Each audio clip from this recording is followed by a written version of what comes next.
right, these are the answers to the explicit formula worksheet. We're looking for the first three terms. So if you were to put 1 into this, 5 times 1 is 5, 5 plus 3 is 8. Again, that's for n equal 1. If we were to put 2 in here, 5 times 2 is 10, 10 plus 3 would give us 13. If we were to put 3 in, 5 times 3 is 15, 15 plus 3 is 18. Okay? Or you can find the first term and see that 5 is your pattern. You're adding 5 each time. Over here, if we put 1 into this, we're going to get 3 to the 1 minus 1. 3 to the 0 is 1. You can do that right on a calculator if you like. If you were to put 2 in, you're going to get 3 to the first power. That'll be 3. And if you put 3 in, you'll get 3 to the second power, which is 9. Here's a recursive from yesterday. Our first term is 32, and our pattern is to add 6. So we'll add 6 to that, get 38. Add 6 to that, we'll get 44. So this gives us another chance to practice here. If I put 1 in here, I get negative 3 plus 8, that's 5. If I put 2 in, I get negative 6 plus 8, that's 2. And if I put 3 in, negative 9 plus 8 is negative 1. Okay. Over here, if I were to put 1 in, I get 5 to the 0, which is 1. If I put 2 in, I get 5 to the second, or 5 to the first, which is 5.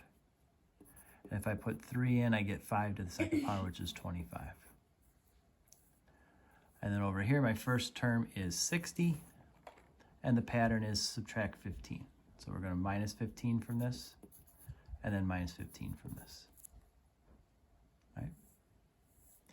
For this one, if we have this 8n minus 12, they want us to find the 8th term. So we're just putting 8 into n.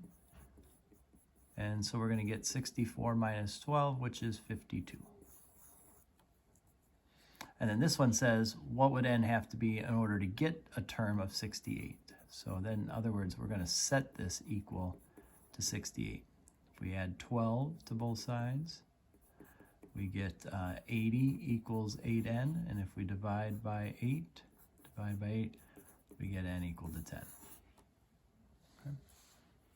So that's not too bad. And this last page wants us to find the nth term for these. And so when we do this, it's usually a little bit helpful if you just go back one step, right? And ask yourself, what kind of sequence are we working with? This one's adding 4. So we know that it's going to be 4n, all right?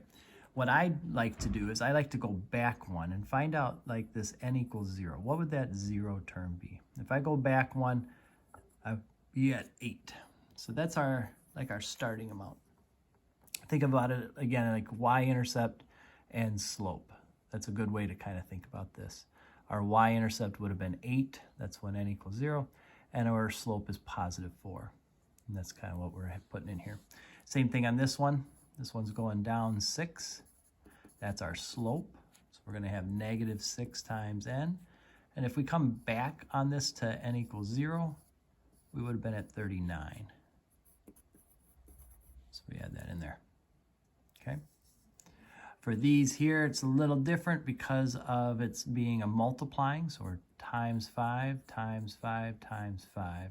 So for that one, we're going to go 5 to the n minus 1. Now, the key on this one is to think about, well, what would have to be here, right? What would have had to have been there? And the answer to that one is to go back one. If you go back one step, where would you be?